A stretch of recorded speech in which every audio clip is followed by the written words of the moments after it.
అందరికీ నమస్కారం. ఈరోజు ఆంధ్రప్రదేశ్లో 3 రాజ్యసభ స్థానాలకి నోటిఫికేషన్ ఇచ్చింది కేంద్ర ఎన్నికల సంఘం. అందులో ముఖ్యంగా 3 వైసీపీ వాళ్ళు రాజీనామా చేశారు. ఒకళ్ళు రేపల్లికి చెందిన మోపిదేవి వెంకటరమణ, నెల్లూరుకు చెందిన బీదా మస్తాన్ రావు, తెలంగాణకు చెందిన ఆర్ కృష్ణయ్య.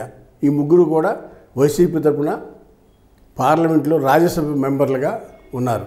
వారు 3 కూడా అనూహ్యంగా వైసీపీ పార్టీ ఓటమి తర్వాత పార్టీకి ప్లస్ రాజ్యసభ సభ్యత్వానికి కూడా రాజీనామా చేశారు ఈ 3 కూడా. అయితే ఇక్కడే ట్విస్ట్ ఉంది. అసలు వీళ్ళు 3 ఎందుకు రాజీనామా చేశారనేది చాలామందికి అర్థం కావట్లా. అది అంతర్గతంగా కొన్ని వ్యవహారాలు జరిగినాయని అనుకుంటున్నారు. అవి వాస్తవాలు ఏంటో చేసిన వాళ్ళకి తీసుకున్న వాళ్ళకి తెలియాలి. అంతేగాని దీని మీద అన్నీ కూడా ఊహాగానాలే.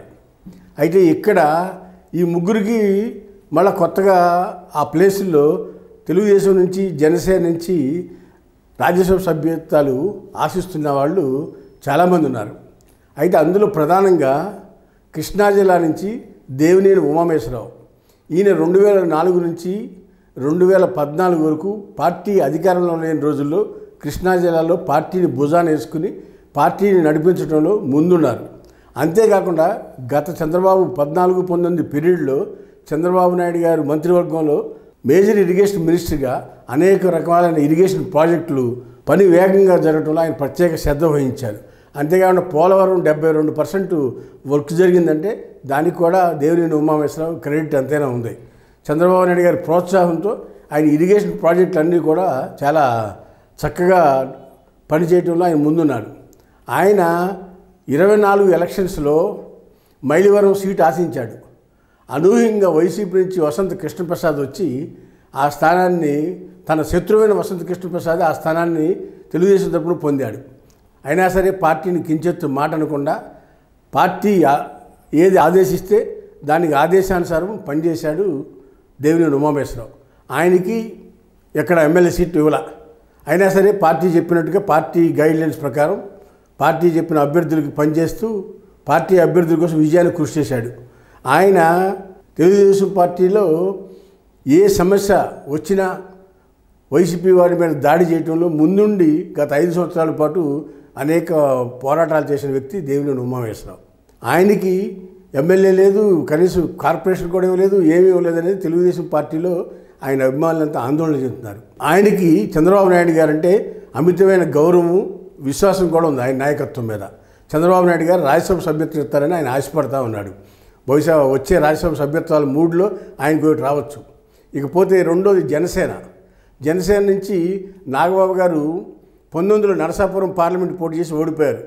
ఆయన మొన్న కూటమిలో అనకాపల్లి నుంచి పోటీ చేద్దామని అనుకున్నారు. పార్టీ కూడా దానికి సంకేతాలు ఇచ్చింది.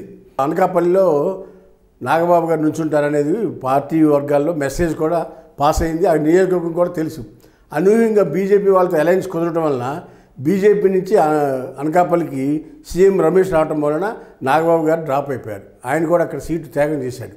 పార్టీలో పవన్ కళ్యాణ్ తర్వాత నాగబాబు గారు యాక్టివ్గా పనిచేస్తారు పార్టీ విషయాల్లో. సో ఆయనకు ఒక రాజ్యసభ సభ్యత్వం రావచ్చని జనసైనికులు భావిస్తున్నారు. ఇకపోతే మూడోది, తెలుగుదేశం పార్టీలో ఎక్కువ స్థానాలు గెలుపొందడం కానీ పార్టీ ఆదేశానుసారం పార్టీకి త్యాగం చేసిన వాళ్ళు కానీ అనేక మంది ఉన్నారు.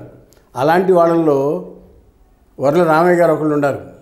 ఆయన పార్టీ ఆఫీసులో ఉండి పొలిట్ బ్యూరో మెంబర్గా ఉండి పార్టీ ఏ రకమైన సమస్య వచ్చినా ఆయన ముందుండి ప్రెస్ మీట్ పెట్టి పార్టీ విధి విధానాలను అడ్రస్ చేసే దాంట్లో వర్ల రామయ్య గారు ముందున్నారు. అంతేకాకుండా రాయలసీమ నుంచి ఒక బీసీ అభ్యర్థికి ఇవ్వాలనేది కూడా పార్టీ ఆలోచిస్తుంది. ఎందుకంటే రాయలసీమలో బీసీ, బలిజా, అదర్ కమ్యూనిటీస్ అంతా కూడా సపోర్ట్ చేయబట్టి తెలుగుదేశానికి అనూహ్యంగా 52 స్థానాలకు గాను 45 స్థానాలు రాయలసీమలో వచ్చినాయంటే కూటమికి అది అక్కడ బీసీ వర్గాలు బాగా సపోర్ట్ చేసినాయి అక్కడ రాయలసీమలో. అందుకే రాయలసీమ నుంచి బీసీకి ఇవ్వాలనేది కూడా పార్టీ ఆలోచిస్తూ ఉంది. అయితే ఒక ఎస్సీ ఆర్ బీసీ, ఒక కాపు, ఒక కమ్మ, ఈ 3 కాంబినేషన్లో రేపు రాబోయే 3 సీట్లు ఉంటాయనేది తెలుగుదేశం, జనసేన కేడర్ అనుకుంటా ఉన్నారు. వేచి చూద్దాం. చంద్రబాబు నాయుడు గారు, లోకేష్, పవన్ కళ్యాణ్ మనసులో ఏముందో తెలియదు కదా. తొందరలో 3వ తారీఖు కల్లా నోటిఫికేషన్ స్టార్ట్ అయింది, నామినేషన్ ప్రక్రియ సులువు అయింది. కాబట్టి తొందరలో ఈ రాజ్యసభ సభ్యత్వాల మీద ఒక క్లారిటీ వచ్చే అవకాశం ఉందనేది ఈ సందర్భంగా తెలియపరుస్తూ ఉన్నాం. హాయ్ ఫ్రెండ్స్, మా ఫ్యూచర్ టుడే ఛానల్ చూస్తున్నందుకు చాలా థ్యాంక్స్. మరిన్ని లేటెస్ట్ వీడియోస్ కోసం వెంటనే సబ్స్క్రైబ్ చేయండి. అలాగే ఈ బెల్ ని కూడా రింగ్ చేసేయండి. మా లేటెస్ట్ వీడియోస్ నోటిఫికేషన్స్ అన్నీ మీ మొబైల్లో వస్తాయి. మా వీడియోస్ మీకు నచ్చితే లైక్ చేయండి, షేర్ చేయండి, నచ్చకపోతే కామెంట్ చేయండి.